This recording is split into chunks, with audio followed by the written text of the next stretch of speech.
Guys, look at my pants right now. It is rock solid. It's also wet. You can see how, I mean, it's dark blue, but it's even darker down there because you could tell that it's wet and now it's solid. Like, it's ice. It's not snow. It's ice on my pants right now. You know, I thought I was prepared to come out here and do the snow coverage for you guys. Clearly I wasn't. These are the wrong pants to wear in the snow, okay? I am struggling right now. You know, I have on 2 pairs of socks, 1 long knee socks, another one fuzzy. I have on thermal fleece tights. I have on a turtleneck, technically 2. One is a sweater and one is a shirt. And then my scarf, you know, this to cover my ears, and my coat.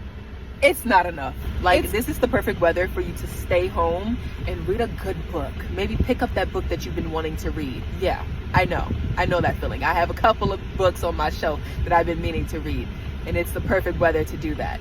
You can drink some hot cocoa, make some hot tea. I mean, 'tis the season.